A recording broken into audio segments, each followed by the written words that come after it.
For a decade, a tycoon lived in seclusion in his manor, haunted by the grief of a missing son. But everything changes when a housekeeper's daughter hands him a drawing made by a street boy who dreams of a home he has never seen.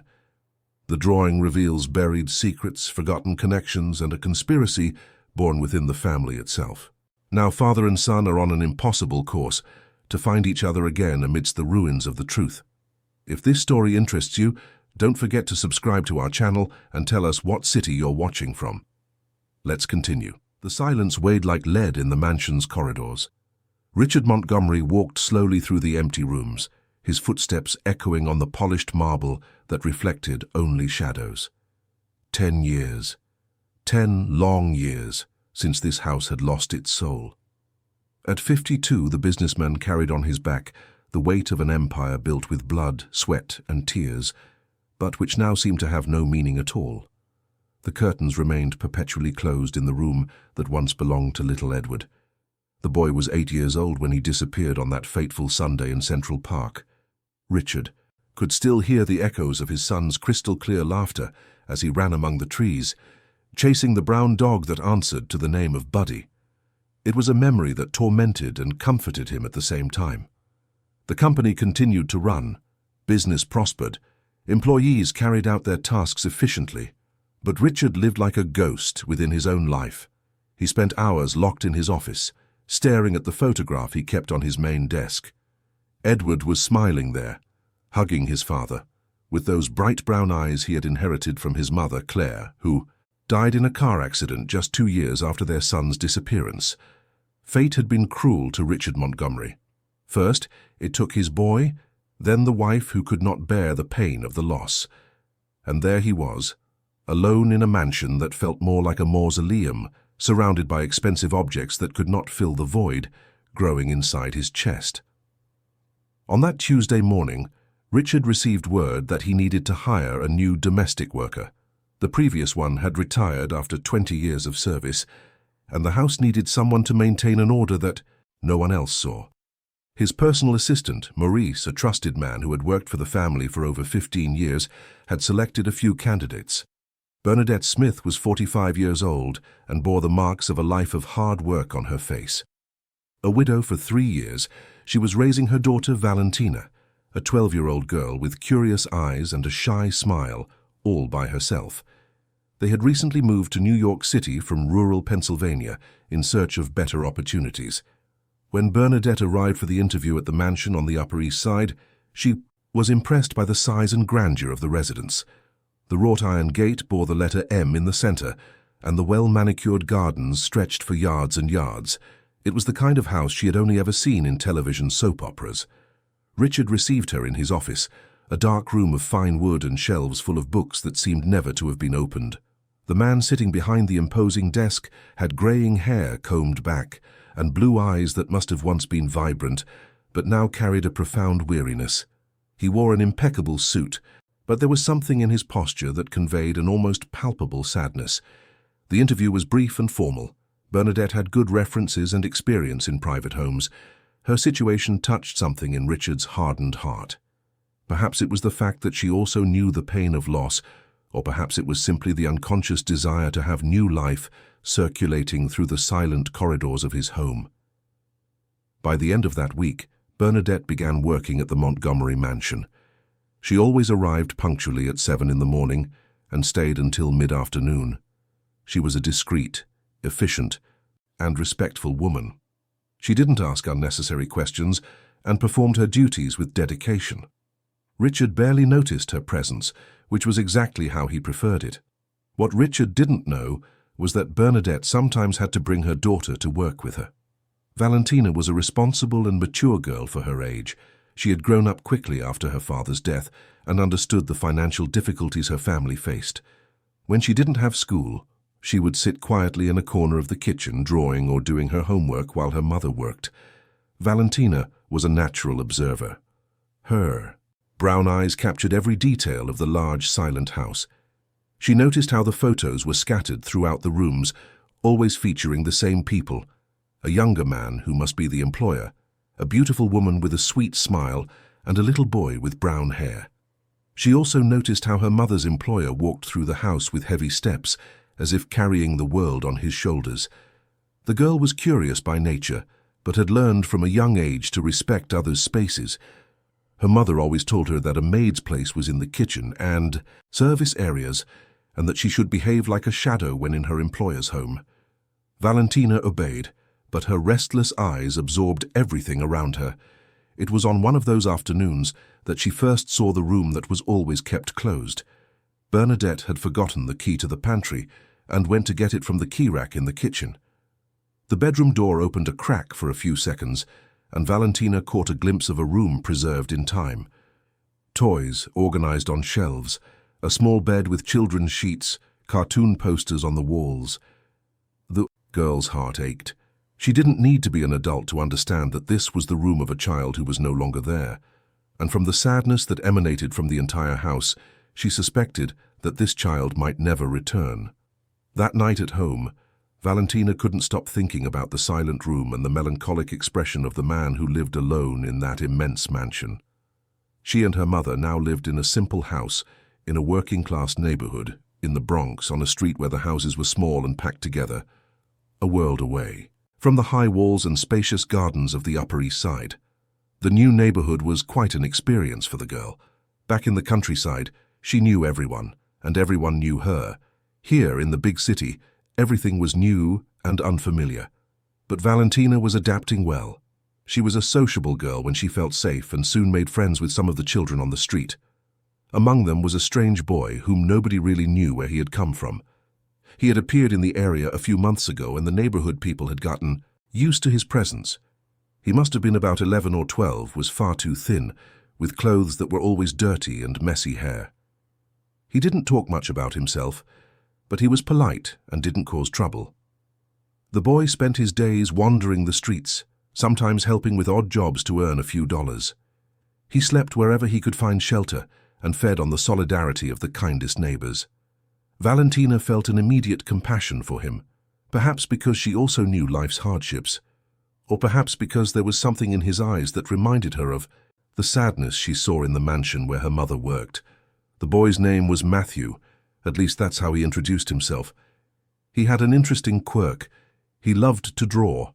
He would scrounge paper from wherever he could and sketch with found or gifted pencils. His drawings were detailed for someone so young, full of large houses, gardens, beaches, and animals. When Valentina asked where he got so much inspiration, he would vaguely reply that he dreamed of these places.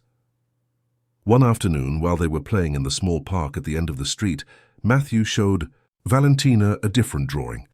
It was a huge house seen from the front, with large windows, well-tended gardens, and a wrought-iron gate. In the center of the gate, he had drawn a letter that looked like an M. Valentina's eyes widened. The house in the drawing was strikingly similar to the mansion where her mother worked. "Matthew, where did you get this house from?" the girl asked, trying to stay calm. The boy looked at the paper and then at her, with a distant look in his eyes. "I dream about it every night. I think I used to live there. There's a brown dog that runs in the garden, and there's a beautiful woman who smiles at me from the window. But I can't remember clearly. It's all very confusing in my head." Valentina felt a chill run down her spine. Her heart began to beat faster. Could it just be a coincidence? Could this street boy have some connection to the sad house where her mother spent her days? She looked at the drawing again, paying attention to every detail. The resemblance was stunning. Even the arrangement of the windows and the shape of the garden matched what she knew of the Montgomery mansion. "Matthew," she said carefully, "do you remember the brown dog's name?" The boy closed his eyes for a moment, as if trying to reach for a distant memory. "Buddy," he answered, his eyes still closed. "His name was Buddy, and he liked to chase seagulls on the beach." Valentina's world stopped. She had never mentioned a dog to Matthew. She didn't even know if there was an animal at the mansion. But something inside her told her this was no mere coincidence. That night the girl could barely sleep. She kept thinking about the drawing, Matthew's distant expression, the silent room in the mansion, and the deep sadness that inhabited the eyes of her mother's employer. Was it possible that there was a connection between all these things? The next day, Valentina accompanied her mother to work with a secret mission to find out more about the family that lived in that house. While Bernadette cleaned the rooms, she carefully observed the photographs scattered around the house, and it was then that she saw, in one of the photos in the living room, the image of a brown-haired boy playing with a brown dog. In a garden she recognized perfectly. The dog in the photo wore a collar with a small golden tag, where one could clearly read, "Buddy." Valentina stood frozen in front of the photograph. Her hands trembled as she tried to process what she was seeing. There was the proof that Matthew wasn't making up stories. The brown dog in the photo was exactly as he had described, and the name engraved on the golden tag confirmed her most impossible suspicions. The girl looked around to make sure she was alone in the room.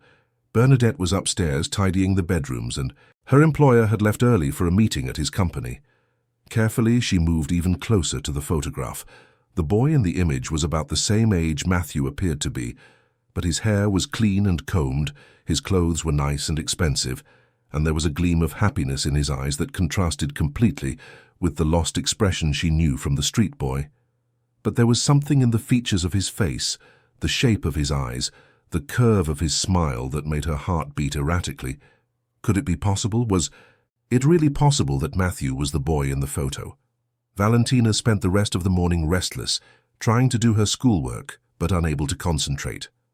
When Bernadette came downstairs to prepare lunch, the girl decided she had to tell her mother everything, even knowing it would be difficult to explain convincingly. "Mom, I need to tell you something very important," Valentina said, sitting at the kitchen table while Bernadette prepared a sandwich for her employer. "Speak softly, dear. Mr. Montgomery could arrive at any moment," Bernadette replied without stopping her work. "It's about him, Mom. About the boy in the photos. I think I know where he is." Bernadette stopped what she was doing and looked at her daughter with a worried expression. "Valentina, you shouldn't be meddling with things in the house, let alone the family photographs. That's none of our business." "But, Mom, just listen. There's a boy on our street, Matthew, the one I told you about, and he drew this house exactly like it is, without ever having seen it, and he knows the name of the dog in the photo. He said his name is Buddy, Mom. How could he know that? How could he—" Bernadette sat down heavily in the chair next to her daughter. She knew Valentina well enough to know the girl didn't invent fantastic stories. She was a sensible and observant child, but what she was saying seemed too impossible to be true. "Honey, sometimes street kids overhear conversations, pick up stray bits of information. It could have just been a coincidence." "It wasn't a coincidence, Mom. I saw it in his eyes when he talked about the dog. He didn't hear it from anyone. He remembered, like it was a real memory." Before Bernadette could respond, the sound of a key in the front door echoed down the hall. Richard had returned earlier than they expected. Mother and daughter exchanged a quick glance, and Valentina understood that the conversation would have to continue at home. Richard entered the kitchen a few minutes later, his tie loosened and an expression even more tired than usual. He greeted Bernadette with a nod and poured himself a glass of water. "Mr. Montgomery, the sandwich is ready," Bernadette said, trying to hide the tension in her voice. "Thank you, Bernadette. I'll eat in my office." He was almost out of the kitchen when he stopped and looked at Valentina. It was the first time he had really paid attention to the girl since she had started coming to the house. "Is she your daughter?" he asked, with genuine curiosity in his voice. "Yes, sir. Valentina. She sometimes has to come with me when she doesn't have school." "How old are you, young lady?" 12, sir," Valentina replied, trying to contain her anxiety. Richard fell silent for a moment, and something in his expression changed. Perhaps it was the girl's age, the same age Edward would be if he were alive, or perhaps it was simply the fact of having a child in the house after so many years of silence. "Do you like to draw?" he asked, surprising both Valentina and Bernadette. "Yes, sir, I do." "Edward did too, my son. He used to draw pictures of houses, of beaches, of animals." His voice grew softer, gentler. "Sometimes I still find his drawings in the library books." Valentina felt her heart race again. It was as if the universe was conspiring to confirm her suspicions. "Could you show me some of his drawings?" she asked before she could think better of it. Bernadette's eyes widened, and she made a move to scold her daughter for her boldness, but Richard raised a hand indicating it was all right. "Perhaps one day," he replied, with a melancholic smile that hadn't appeared on his face in years. After Richard left the kitchen, Bernadette looked at her daughter with a mixture of concern and admiration. "Valentina, you need to be careful. This subject is very painful for him. The loss of his son destroyed this family." "What happened to him, Mum?" Bernadette sighed. She knew her daughter's curiosity would not be easily satisfied, and perhaps it was better to tell her the truth. "He disappeared 10 years ago when he was 8. He was in the park with his parents playing, and suddenly he was gone. He was never found. His mother couldn't handle the pain and died 2 years later in a car accident. They say she was driving drunk, that she couldn't live with the guilt and the grief." Valentina absorbed every word in silence. The story was even more tragic than she had imagined, and if her suspicions were correct, it meant that the boy living on the streets, alone and forgotten, was actually the lost son of one of the city's wealthiest families. That afternoon when they got home, Valentina couldn't concentrate on anything else. She stood at her bedroom window, waiting for Matthew to appear on the street. He had a habit of passing through the area in the late afternoon, sometimes stopping to chat with her or other neighborhood kids. When she finally saw him walking slowly down the sidewalk, with that wary look of someone who is always on alert, Valentina ran downstairs to meet him. "Matthew, Matthew, wait!" The boy stopped and looked at her curiously. Valentina arrived, out of breath, trying to organize her thoughts.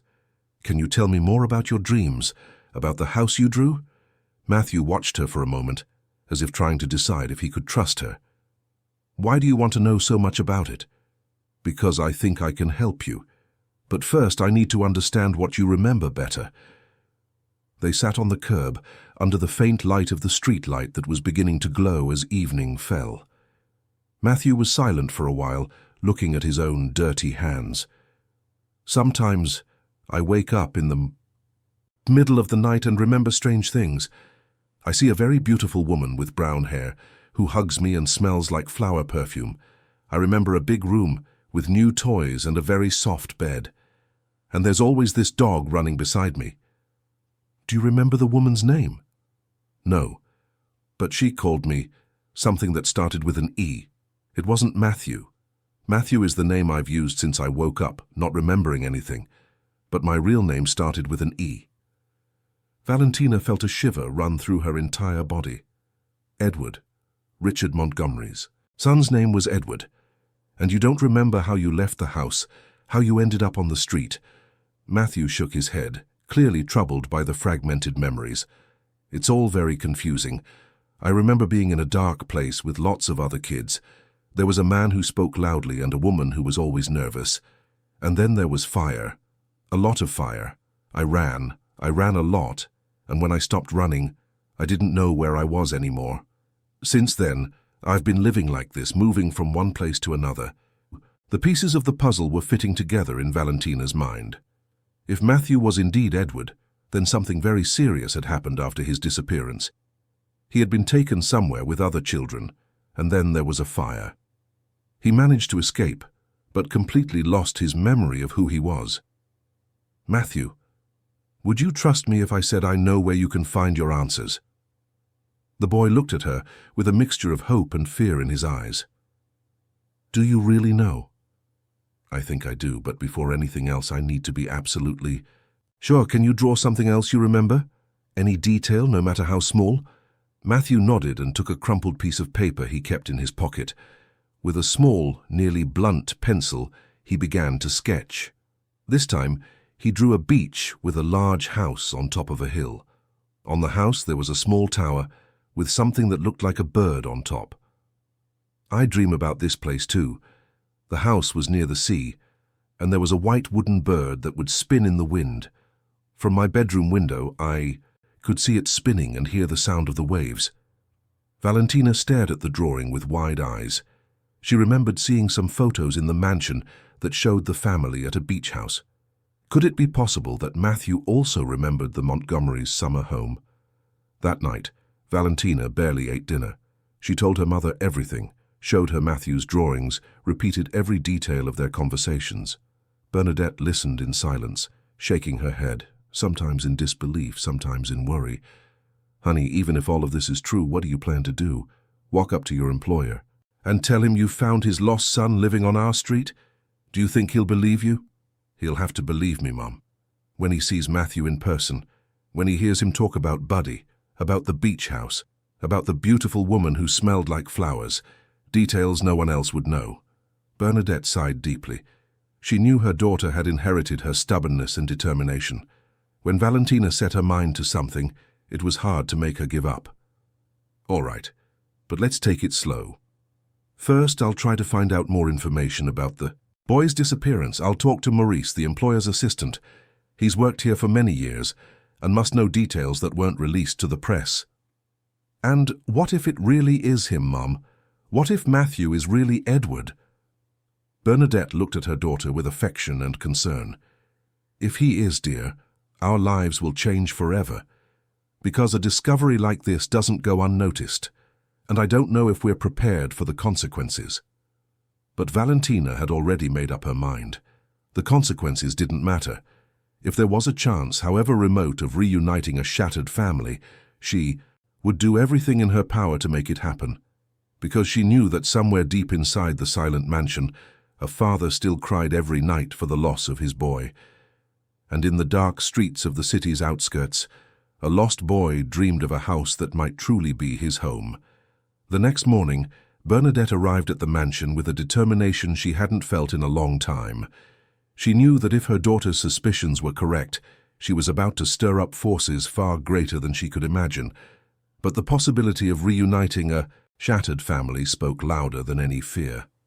Maurice Miller was a man of 50, slim and always well-dressed, who had been managing Richard's schedule and personal affairs for over 15 years. He had started working for the family shortly before Edward's birth, and had witnessed firsthand the tragedy that befell the Montgomerys. He was discreet, efficient, and one of the few people Richard fully trusted. Bernadette took advantage of a moment when Richard was in an external meeting to approach Maurice. She found him organizing documents in the adjoining office, a smaller but equally elegant space that served as his base of operations. "Mr. Miller, may I speak with you for a few minutes?" Maurice looked up from the papers and smiled kindly. He had always been cordial with the household staff. "Of course, Bernadette. How can I help you?" Bernadette took a deep breath, trying to find the best way to broach such a delicate subject. "It's about the boy, Edward, about what happened to him." Maurice's expression changed instantly. His eyes became more serious, almost defensive. "Why are you interested in this? It's a very painful subject for Mr. Montgomery." "I know, sir, but I have reason to believe that I might have some important information about the case." Maurice closed the documents he was organizing and focused entirely on Bernadette. There was something in the woman's seriousness that made him pay attention. What kind of information? Bernadette told him everything. Her daughter's friendship with Matthew, the detailed drawings, the fragmented memories of the dog Buddy, the beach house, the name that started with an E. As she spoke, she saw Maurice's expression shift from disbelief to intense, almost alarmed attention. When she finished her story, Maurice remained silent for a long time, processing everything he had heard. "Bernadette, what you're suggesting it's almost impossible. But some of the details you mentioned, the dog's name, for example, was never released publicly. It was a piece of information the family kept secret, on the advice of the police." "So it's possible? Is it possible that Matthew is really Edward?" Maurice stood up from his chair and began to pace the office, clearly agitated. 10 years ago, when Edward disappeared, the investigation followed several leads. The police suspected kidnapping, child trafficking, various possibilities, but there was one particular lead that always bothered me. He stopped in front of the window, looking out at the garden where Edward had once played. "Shortly before the disappearance, we discovered that the company was funding a charitable foundation that managed orphanages. Mr. Montgomery didn't even know about it at first. The paperwork was processed by the company's administration, and the one who approved these transfers was his brother-in-law, Charles Montgomery." Bernadette felt a chill run down her spine. There was something in the way Maurice pronounced the name Charles that suggested complications. Charles has always been a controversial figure in the family. The brother of the late Mrs. Clare, he always had. Financial problems always depended on Mr. Montgomery's generosity. When Edward disappeared, Charles was one of the first to offer support, helped with the search, consoled the family. But a few months later, we started to uncover irregularities in the foundation's funding. What kind of irregularities? Money being embezzled, falsified documents, children being transferred between orphanages without proper records. And the strangest thing, shortly after the investigation began to intensify, the main orphanage funded by the foundation caught fire. All the children were evacuated, but all the records were destroyed. Bernadette swallowed hard. The pieces were starting to fit together in a terrifying way. "Do you think Charles might have done something to Edward?" Maurice turned to her, his expression grim. "At the time, I tried to talk to Mr. Montgomery about my suspicions, but he was devastated by the loss of his son and the death of his wife. He couldn't believe his own brother-in-law could be involved in something so horrible, and Charles has always been very skilled at manipulating situations to his advantage." "And now? What happened to Charles?" "He still works at the company. He's still one of Mr. Montgomery's trusted people. He still has access to financial information and still approves certain types of transfers. And what makes me even more uneasy is that since you and your daughter started working here, he's been asking a lot of questions about you." Bernadette felt the ground shift beneath her feet. If Charles was truly involved in Edward's disappearance, and if Matthew was really Edward, then they were dealing with something very dangerous. "Mr. Miller, what do you think we should do?" Maurice thought for a moment, weighing his words carefully. "First, we need to be absolutely certain that your suspicions are correct. If this boy is really Edward, it will be a miracle, but it will also be very dangerous for everyone involved. Charles cannot find out about these suspicions until we have concrete proof and a plan to protect everyone." That afternoon, while Richard was in another meeting, Maurice accompanied Bernadette to her house to meet Matthew in person. The boy was playing on the street when they arrived, and Valentina ran to call him. When Matthew approached, Maurice felt as if he had been punched in the gut. The boy was thinner, dirtier, with disheveled hair and worn-out clothes, but the features of his face, the shape of his eyes, the color of his hair. It was like seeing Edward 10 years later. "Hello?" Matthew said shyly, looking warily at the well-dressed man who was observing him so intensely. "Hello, Matthew. My name is Maurice. Valentina told me you make very beautiful drawings." Matthew nodded and showed him some of the sketches he always carried with him. When Maurice saw the drawing of the house with the iron gate and the letter M in the center, he had to lean against the wall. "Matthew, do you remember any songs they used to sing to you when you were little?" The boy thought for a moment, then began to hum a simple melody softly. It was a lullaby that Claire always sang to Edward before he went to sleep, a song she had written herself, unique and special. Maurice closed his eyes, feeling tears threaten to escape. There was no doubt left. This mistreated boy living on the streets was Edward Montgomery, the lost son of one of New York's most influential families. "Bernadette, Valentina," he said, his voice choked with emotion, "we need to talk in private, now."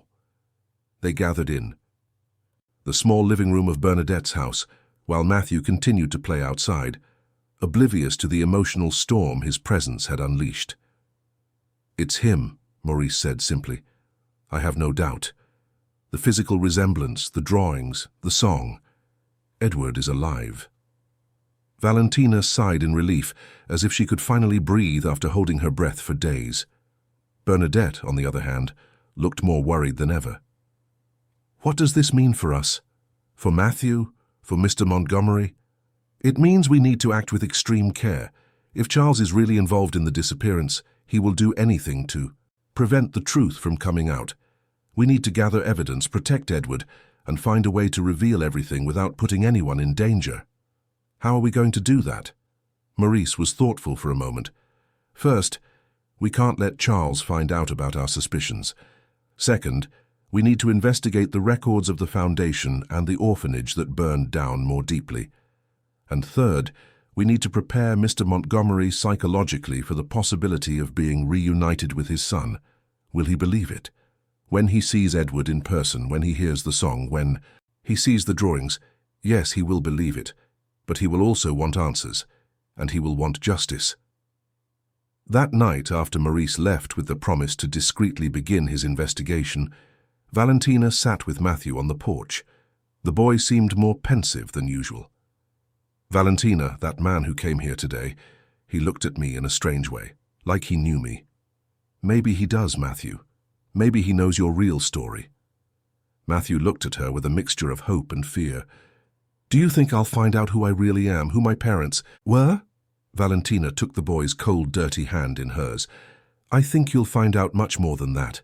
I think you'll find out that you were never truly alone, that there was always someone looking for you, suffering for your absence. What if they don't want me anymore? I'm not the same boy they lost. I'm dirty. I live on the street. I don't remember almost anything." "Matthew, listen carefully to what I'm about to say. True love doesn't care about dirt or lost memories. True love just wants to have the person back. And if you are who I think you are, there's a man who would give everything he has just to hug you one more time." That night, in his silent mansion, Richard Montgomery did something he hadn't done in years. He went into Edward's room and sat on the small bed that still had the boy's sheets. He picked up one of the drawings he kept and stared at the childish lines that depicted the beach house. For some reason he couldn't explain, he felt that something was about to change in his life. There was a different kind of restlessness in the air, a feeling that the silence that dominated his home was about to be broken. And for the first time in 10 years, instead of fearing this change, Richard found that he desired it with all the strength of his wounded heart. The days that followed were tense and filled with an almost suffocating anticipation. Maurice dove into a discreet but intense investigation, combing through old company files, foundation documents, and police records from the Edward Montgomery case that he had managed to obtain through personal contacts. Each discovery confirmed his worst suspicions about Charles and revealed a web of corruption far more complex than he had imagined. Charles Montgomery was 48 and had always lived in the shadow of his brother-in-law's success. From a young age, he had shown a poorly disguised envy for the empire Richard had built, especially after he married Claire and officially became part of the family. When Edward was born and became the natural heir to it all, Charles's envy morphed into something darker and more dangerous. Maurice's investigation revealed that Charles had used his position in the company to embezzle funds through the New Hope Foundation, which supposedly cared for orphaned and abandoned children.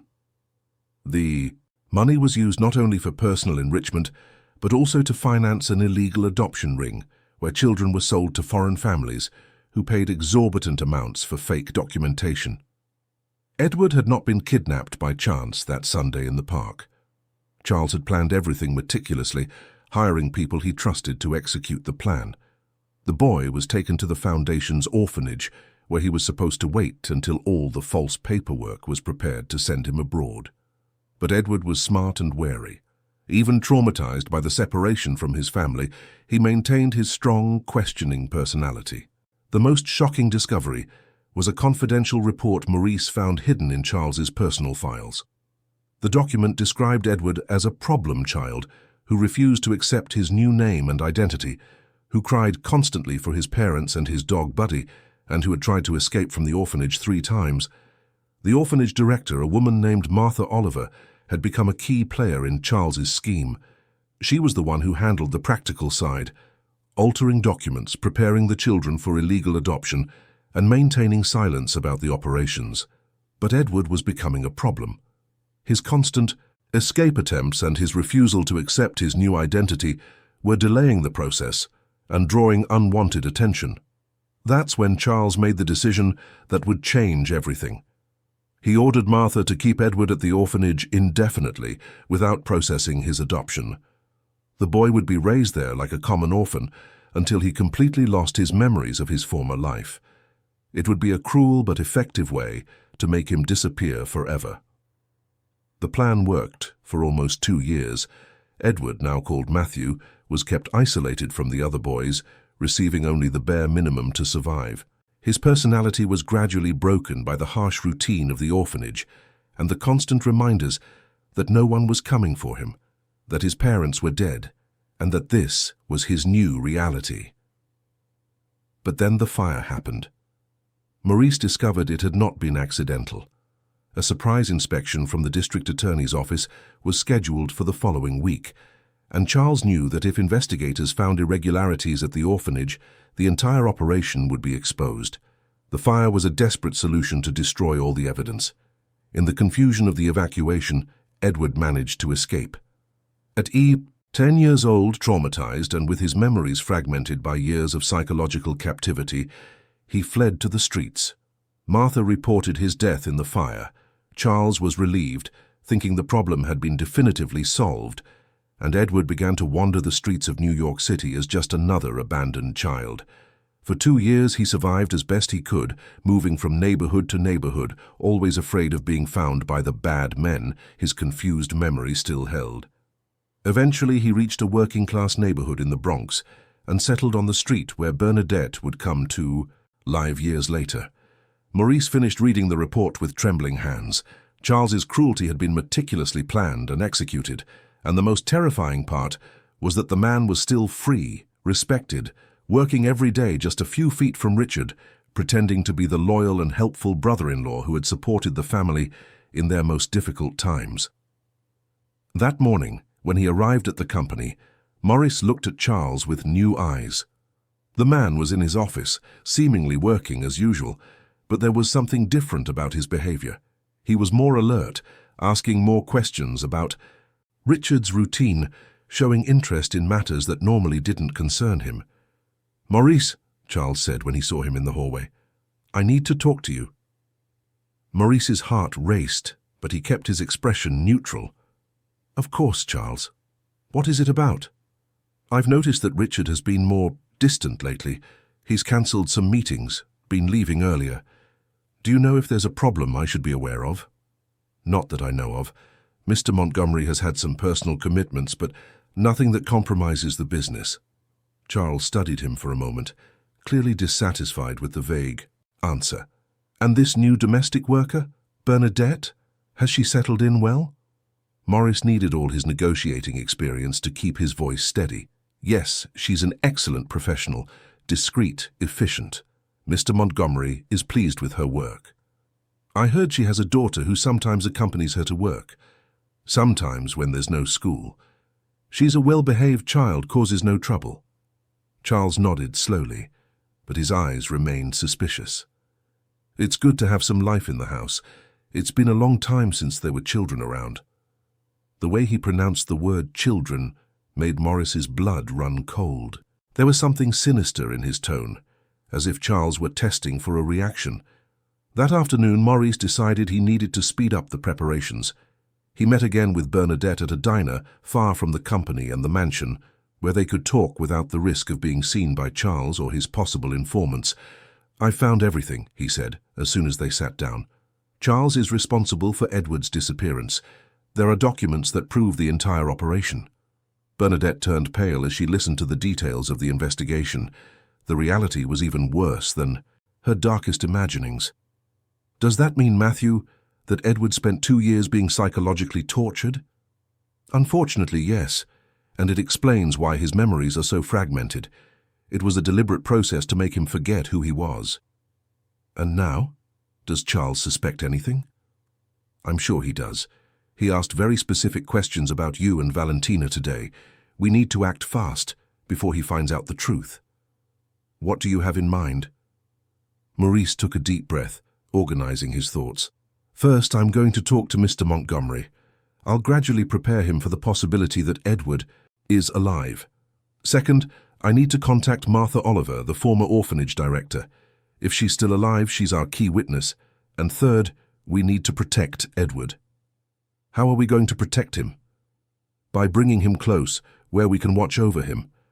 I have an idea, but it will require courage from all of us." That afternoon, while Richard was at home resting, Maurice decided it was time to begin the psychological preparation. He found his boss in the library, flipping through an old photo album he hadn't seen in years. "Mr. Montgomery, may I speak with you?" "Of course, Maurice. Have a seat." Maurice noticed that Richard seemed different. There was a light in his eyes he hadn't seen in a long time, a contained energy that suggested something was changing internally. "Sir, I wanted to talk about Edward." Richard slowly closed the album and looked at Maurice with full attention. About my son? Why? Because perhaps it's time to consider some possibilities we never fully explored. Maurice, Edward died 10 years ago. I've accepted that. But what if he didn't? What if he were alive somewhere with no memories, not knowing who he is? Richard was silent for a long moment. When he spoke, his voice was heavy with an emotion suppressed for years. Maurice, I can't entertain false hopes. I've suffered enough. If there's something specific you've discovered, tell me. Otherwise, please, don't reopen wounds that took me years to heal. There is something, sir. Something that could change everything. But I need you to promise me you'll keep an open mind and that you'll trust me, no matter how impossible it may seem. Richard studied Maurice's face. He had known the man for years and knew he wouldn't speak of something so delicate, without serious reasons. All right, tell me. Maurice began carefully, recounting Valentina's observations, Matthew's drawings, the fragmented memories. As he spoke, he saw Richard's expression change from disbelief to intense, almost desperate attention. When Maurice finished, Richard was visibly shaken. His hands trembled slightly, and there were tears in his eyes. Are you telling me my son might be alive? That he might be living on the streets, just a few miles from here? I'm saying there is very strong evidence that this is possible. But Mr. Montgomery, there's more. There are things about Edward's disappearance that you need to... No. And then Maurice told him about Charles, about the corrupt foundation, about the orphanage and the fire. He watched Richard go from hope to indignation, from disbelief to fury. Charles, Richard whispered, as if the name were poison in his mouth. My own brother-in-law, the man who comforted me when Claire died. Sir, we need to be very careful. Charles cannot find out that we know the truth. If Edward is really the boy we found, he is still in danger. Richard stood up from his chair and began to pace the library, processing everything he had heard. I want to see him. I want to see this boy with my own eyes. I'll arrange a meeting, but we need to do it safely. Charles is suspicious.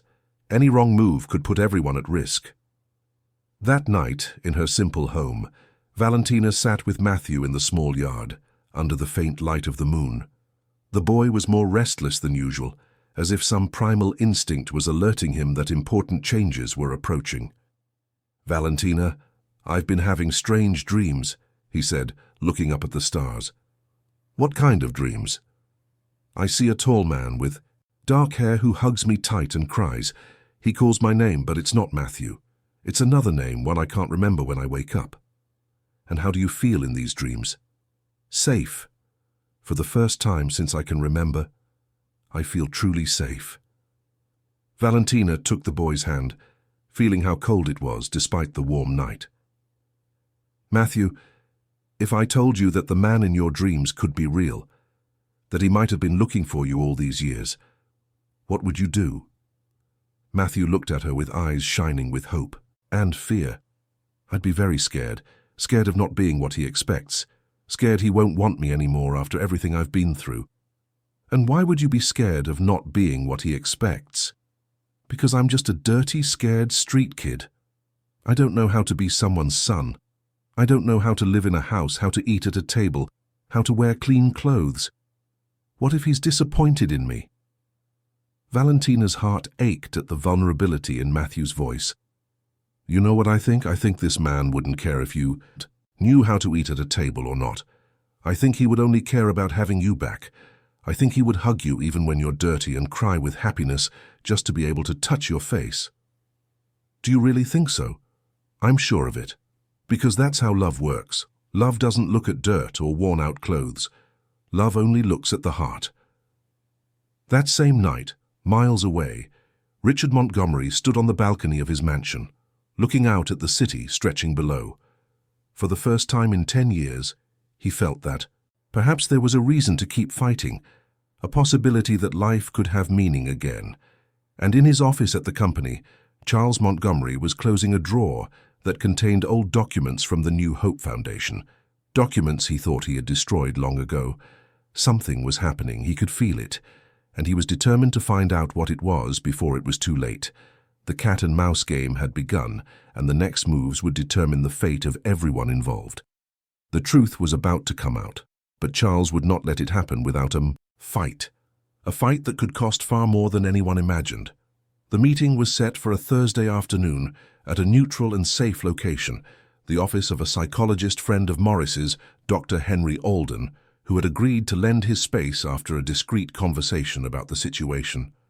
Richard arrived first, visibly nervous, wearing simpler clothes to avoid drawing attention. His hands trembled slightly as Maurice led him to the waiting room. "Mr. Montgomery, I need you to prepare yourself psychologically. Edward, Matthew. He's not the 8-year-old boy you remember. He's been through very severe trauma, lost most of his memories and may not recognize you immediately." Richard nodded, but his eyes shone with a mixture of hope and terror. 10 years of grief, 10 years of lost dreams, 10 years of guilt and longing were about to be put to the test. 15 minutes later, Bernadette arrived with Valentina and Matthew.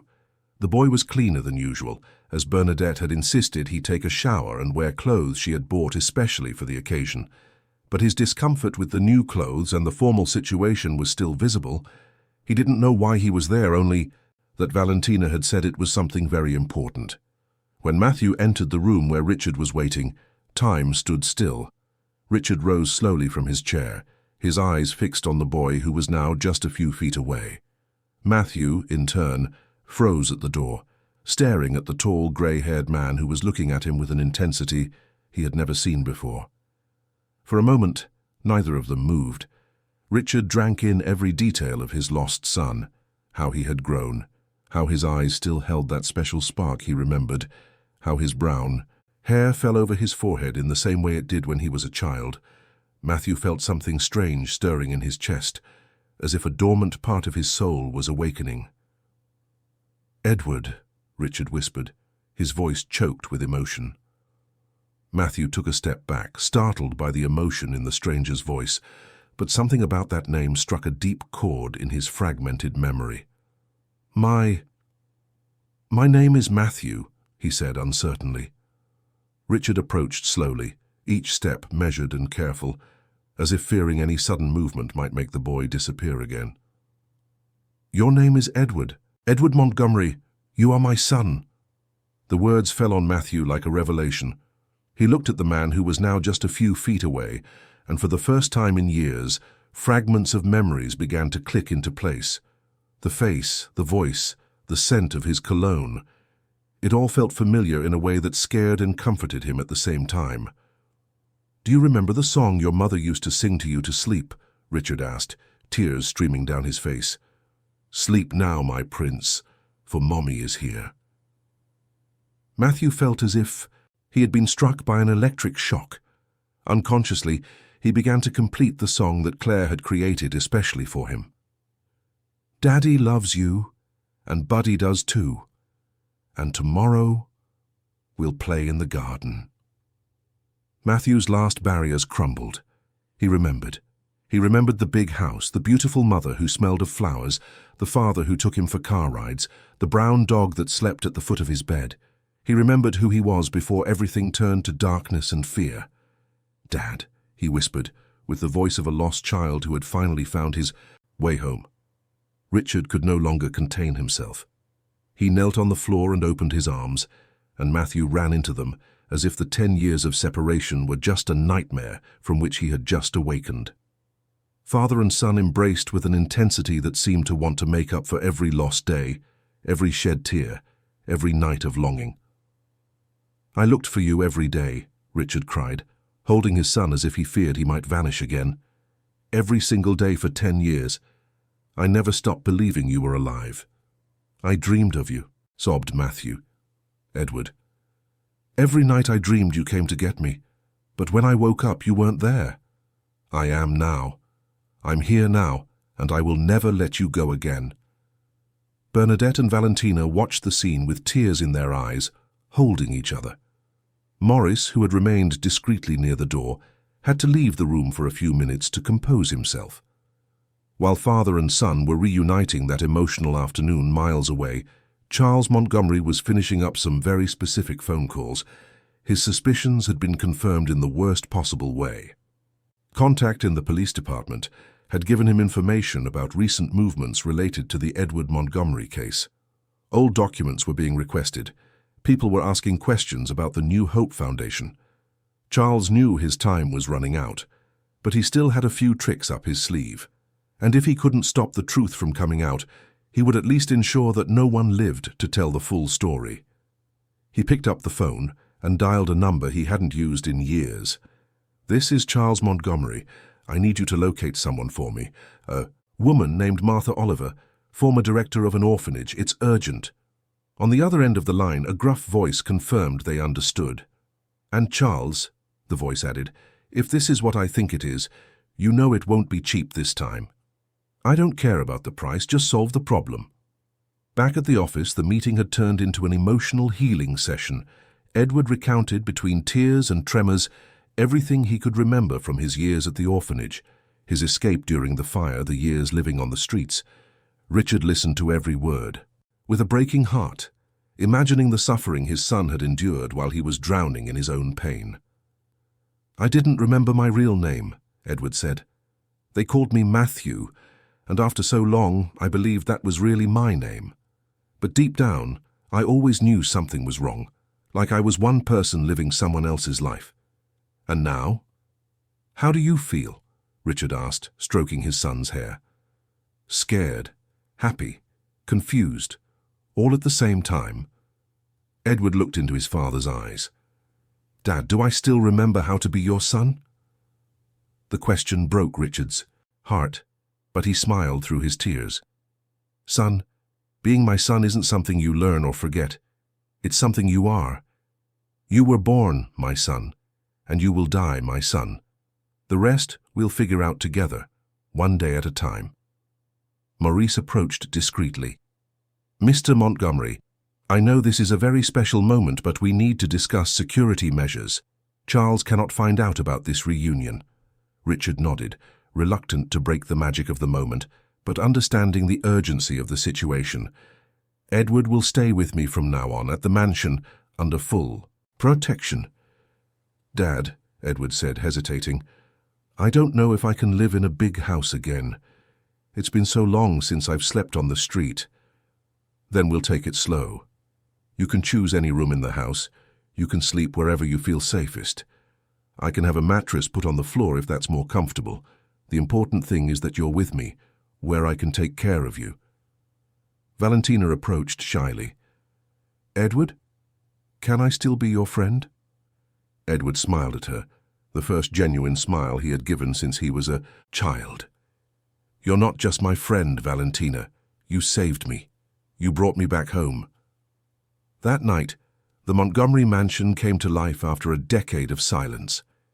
Edward chose to sleep in the room that had once been his, but he asked that the doors be left open and some lights stay on. Richard spent the entire night sitting in a chair beside the bed, just watching his son sleep, still not fully believing that this was real. Around 3 in the morning, Edward woke up screaming. A nightmare had taken him back to the dark days of the orphanage. Richard immediately went to him and held him, softly singing the lullaby Claire had created. Gradually, Edward calmed down and fell back asleep, but this time he held his father's hand tightly in his. "Never again," Richard whispered in the darkness. "You will never go through this alone again." But while father and son finally rested together, Charles was finishing the final preparations of his desperate plan. He had discovered that Martha Oliver was living under a false identity in a small town upstate, and his contacts were already on their way to solve the problem. More than that, Charles had decided it was time for a direct confrontation. If Richard had discovered the truth about Edward, then his only option was to eliminate all evidence and witnesses, even if it meant facing his own brother-in-law. The next morning, Charles arrived at work earlier than usual and went straight to Maurice's office. "We need to talk," he said, closing the door behind him. Maurice looked up from his documents, trying to keep his expression neutral despite feeling the danger in the air. "Of course, Charles, what is it about?" "It's about the boy you found, the boy you think is my nephew." Maurice's blood ran cold. Charles knew, he knew everything. I don't know what you're talking about. Charles smiled coldly and approached the desk. Maurice, you've known me for years. You know I have my resources, my sources of information. I know about the investigation, I know about the suspicions. I know Richard spent the night at home for the first time in years. The question you need to ask yourself is, what price are you willing to pay to keep this secret? Charles, if you know the truth, then you also know your only option is to turn yourself in. The evidence against you is overwhelming. Evidence? What evidence? Old documents that could have been forged? The testimony of an unstable woman who might have made up stories to absolve herself of guilt? Did you really think it would be so easy to take me down? Maurice realized that Charles wasn't just overconfident. He was dangerously calm, like someone who had already made an irreversible decision. What have you done, Charles? What was necessary? Maurice, you have a choice to make. You can choose to be on the right side of this story, or you can choose to go down with the others. Maurice stood up from his chair, resolute. I chose my side a long time ago, the side of the truth, the side of the family I've dedicated my life to protecting. Charles nodded slowly, as if he had expected this answer. So be it, but I want you to know that the consequences of what's about to happen are in your hands. You still have time to reconsider. And with that veiled threat, Charles left the office, leaving Maurice with the certainty that the war had officially begun. It was time to protect Edward and Richard before Charles could execute whatever plan he was plotting. The reunion had been just the beginning. The real fight for justice and the family's safety was only just starting. The tension of the following days was almost unbearable. Maurice had immediately warned Richard about Charles's threats, and the mansion was transformed into a fortress. Discreet security guards were positioned around the property, and Edward, still adjusting to life at home, now also had to deal with the reality that he was not yet completely safe. Richard cancelled all external commitments and dedicated himself entirely to his recovered son. He watched Edward's every gesture, every shy smile, every moment of hesitation. When the boy encountered objects or situations that should have been familiar, but that his fragmented memory couldn't fully process. Dad, Edward said one morning as they had breakfast in the kitchen, I remember this table. I remember eating cereal here with you and Mom. Richard's heart swelled with emotion. It was small victories like this that showed that slowly Edward was reclaiming pieces of his lost childhood. Your mother always said you made a terrible mess at breakfast, Richard replied, smiling. You'd leave crumbs everywhere and always ask to give some of your cereal to Buddy. Buddy, Edward repeated, and for the first time since the reunion, he smiled with genuine joy. I remember him now. He had a white patch on his chest, and he liked to sleep curled up at my feet. It was in these moments that Richard felt that no matter how many years had passed, how many traumas Edward had faced, the boy he had lost was still there, just waiting to be rediscovered. Meanwhile, Maurice worked tirelessly to locate Martha Oliver before Charles's men found her. His police contacts had confirmed that the former orphanage director was indeed living under a false identity in a small town in upstate New York, but that strange people had been seen asking questions about her. It was Valentina who had the idea that changed everything. During one of her visits to the mansion to see Edward, she observed that Charles had access to the house with an extra key Richard had given him years ago. Uncle Maurice, she said to Maurice, who had become a father figure to the clever girl, what if we use that to our advantage? What if we let Charles come here but we're ready for him? Maurice looked at the 12-year-old girl with renewed admiration. Her courage and intelligence continued to surprise everyone. Valentina, that's an interesting idea, but very dangerous. But Uncle, think about it. If he comes here, we'll have the evidence, we'll have witnesses, we'll have everything recorded. He won't be able to deny anything. Richard, who had overheard the conversation, approached. The girl is right. It's time to stop running from Charles and make him come to us, but we'll do it the right way, with all the necessary protection. The plan was carefully crafted. Maurice would use his contacts to let it be known to Charles that Edward would be alone in the mansion on a specific afternoon, while Richard was at a fabricated meeting. The police would be alerted and strategically positioned around the property. Edward would be kept safe in a secure room with guards, while conversations would be recorded to serve as evidence. 2 days before the plan was to be executed, news arrived that changed everything. Martha Oliver had been found by the police in a desperate situation. Charles's men had reached her, but not to kill her as planned. She had been kidnapped and was being held hostage until Charles could decide how to use this final piece of the game. The discovery accelerated everything. They could no longer wait for Charles to come to them. It was time to act. Richard made the most difficult decision of his life. He would use himself as bait. He scheduled a meeting with Charles at the company under the pretext of wanting to discuss family matters. Charles, confident in his plans, accepted the meeting. That Friday afternoon, the company office was discreetly surrounded by federal agents. Richard arrived punctually, accompanied by Maurice, and carrying a briefcase with all the evidence they had collected on Charles's criminal activities. Charles was waiting for them in his office, apparently calm, but Richard could see the poorly concealed nervousness in his brother-in-law's eyes. "Richard," Charles said as they entered, "I hear you had an interesting family reunion this week." "I did, Charles. After 10 years, I finally found my son. My son who was kidnapped and held prisoner in an orphanage funded with my own money. My son who almost died in a deliberate fire set to destroy evidence." Charles maintained a neutral expression, but Richard could see his hands clenching. "I don't know what you're talking about." "You don't? Then maybe this will help you remember." Richard opened the briefcase and began to spread documents across the desk. Financial records from the New Hope Foundation, reports on Edward written in Martha's own hand, evidence of the illegal fund transfers. "I thought I destroyed all of this," Charles muttered, his facade finally crumbling. "You almost did. But you didn't count on the determination of a 12-year-old girl who refused to accept that some coincidences were just coincidences." Charles stood up abruptly, and Richard realized his brother-in-law was more desperate than he had imagined. "Richard, you don't understand. I did it for our family. Edward was going to inherit everything, and you never cared about anyone else. I spent years working by your side, building this empire, and in the end I was going to be left out because of a spoiled boy. So you decided the solution was to torture an innocent child, to destroy my family, to kill my wife with grief. Claire died because she was weak. She couldn't accept that life moves on." The coldness in Charles's voice as he spoke about his sister was the last straw for Richard. He stood up as well, his fists clenched. "You're a monster, Charles, and now you're going to pay for everything you've done. Pay how? With what proof? Martha Oliver is under my control. The documents can be contested and there isn't a single living witness who can confirm your version of events."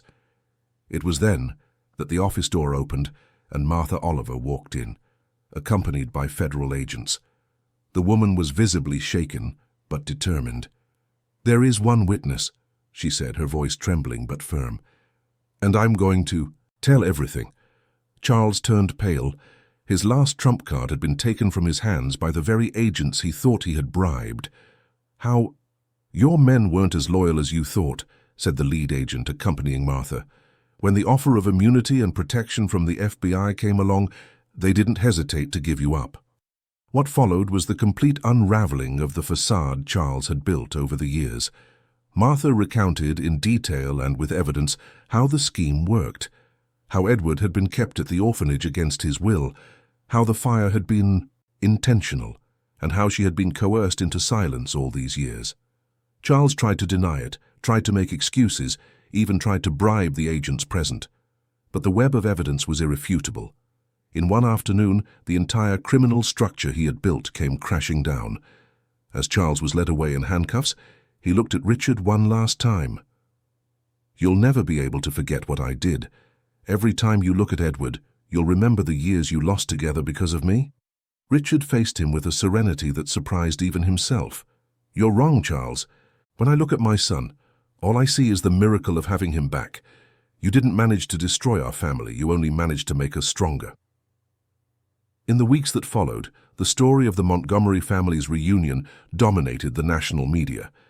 But Richard made sure to protect Edward from excessive exposure, allowing only one carefully controlled interview to thank everyone who had helped in the search over the years. Edward was gradually adapting to life in the mansion, Some days were harder than others. He still woke up screaming from nightmares, was still startled by loud noises, still had difficulty fully trusting that he was safe. But with each passing day, more pieces of his original personality reappeared. Richard hired the best psychologists specializing in childhood trauma, but what was truly healing Edward was the unconditional love of the family that had formed around him. Bernadette and Valentina had moved into the mansion, where Bernadette took on the role of property manager, and Valentina became the sister Edward never had. It was Valentina who suggested they redecorate Edward's room, designing it to reflect who he was now, not just who he had been at 8 years old. It was she who had the patience to reteach her adopted brother how to use a fork and knife, how to take a bath in a tub, how to sleep in a soft bed without feeling like he was doing something wrong. "Edward," she said one afternoon as they did homework together in the library, "you know you saved my family too, right?" "How so?" "Before you showed up, my mom and I were always worried about money, always struggling to get by. Now we have a home, we have security, and we have a real family." Edward smiled, a smile that was becoming more frequent with each passing day. "So we saved each other." "That's right. We're a family of saviors." The declaration made Richard, who was listening to the conversation from a distance, smile through the tears that still came easily when he thought about how close he had come to losing his son forever. 6 months after the reunion, Richard organized a small celebration to mark Edward's birthday. Not a large, flashy party, but an intimate gathering with the people who truly mattered. Maurice, Dr. Alden, some old mansion staff who had known Edward as a child. When it was time to blow out the candles on the cake, Edward made a silent wish. Later, when he was alone with his father on the balcony, he shared what it was. "I wished to never again forget how good it is to have a family, and for all the kids who are still lost out there to find their way home too." Richard hugged his son, moved by the generosity and maturity that the difficult years had developed in him. "You know something, Edward? I think we can do something to help those children." "How?" "By turning our experience into something positive. By creating a real organization to help find missing children. By using our story to give hope to other families." Edward loved the idea immediately, and Valentina, when she heard about the plan, declared that she wanted to be the organization's first employee when she grew up. "I want to work helping missing people," she said with determination. "I want to find those who no one is looking for." A year later, the Edward and Claire Montgomery Foundation was officially established. Unlike the corrupt organization Charles had created, this one was transparent, efficient, and genuinely dedicated to reuniting separated families. Martha Oliver, after serving a reduced sentence in exchange for her full cooperation with the justice system, became one of the leading advocates for the cause, using her experience to identify signs of criminal organizations disguised as charities. Charles was sentenced to 25 years in prison for kidnapping, racketeering, document forgery, and a host of other crimes.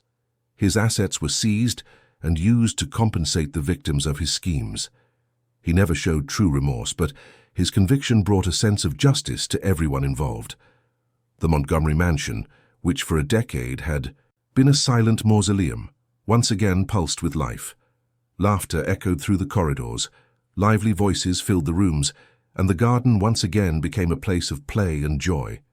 Richard had a playground installed in the backyard and adopted a new dog, a golden retriever that Edward named Hope. "Why that name?" Richard asked. "Because hope is what kept us alive, Dad. Your hope of finding me, and my hope of coming home." On the eve of the 2nd anniversary of the reunion, Richard found Edward writing in a notebook in the library. "What are you writing, son?" "I'm trying to write our story, so that when I'm older I won't forget the details, and so that other people will know that sometimes miracles really do happen." Richard sat beside his son and read a few pages. The narrative was simple but touching, told from the perspective of a child who had lost everything and found a second chance. "Can I suggest a title for your story?" Richard asked. "You can. The Boy Who Came Home." Edward smiled and wrote the title neatly on the first page. "I like it, but I think there's a subtitle too. The Story of a Family That Never Gave Up." On the last page of the notebook, Edward wrote a dedication that made Richard cry with emotion. To my father, who searched for me when I was lost. To Bernadette, who took me in when I had nowhere to go. To Valentina, who saw me when I was invisible. To Maurice, who fought for the truth when it was dangerous to fight. And to my mother Claire, who, even though she isn't here, still sings to me every night in my dreams. This story is about how love always finds a way to bring us back home. 5 years after the reunion, Edward Montgomery was a 17-year-old teenager, studious, kind, and determined to make a difference in the world. He still carried some emotional scars from the lost years, but he had transformed into an exceptional young man who used his experience to help others. Valentina had become his best friend and confidant, a sister in every sense but biological. She was studying psychology with the dream of specializing in childhood trauma, determined to help children who had gone through experiences similar to Edward's. Richard had found a new purpose in life, through the foundation, but mostly through renewed fatherhood. Every day with Edward was a gift he never failed to cherish. On the night of the 5th anniversary of the reunion, the whole family gathered on the porch of the beach house in the Hamptons that Edward had drawn so many times in his fragmented dreams. The wooden bird still spun atop the house, and the sound of the waves created the perfect soundtrack for that moment of gratitude. "Dad," said Edward, now almost as tall as Richard, "do you regret anything?" Richard thought about the question for a moment, looking at the son who had become a remarkable young man despite everything he had faced. "I regret not finding out who Charles really was sooner. I regret every day we spent apart. But I don't regret anything else, because everything we went through brought us here, to this moment, to this family we have now." "I don't regret anything either," said Edward. "Not even the bad years, because they taught me to value every day I have with you all." Valentina, now 17 and preparing for college, joined the conversation. "You know what I find most incredible about our whole story?" "What?" asked father and son together. "That it all started with a drawing made with colored pencils, a simple sketch that a boy made to show a friend. And that drawing changed everything. It saved a family, brought justice, created a new family. Sometimes the most powerful things in the world are the simplest." That night, as the family slept peacefully at the beach house, the wooden bird continued to spin gently in the sea breeze, a symbol that some dreams really do come true when we have enough courage to believe in them.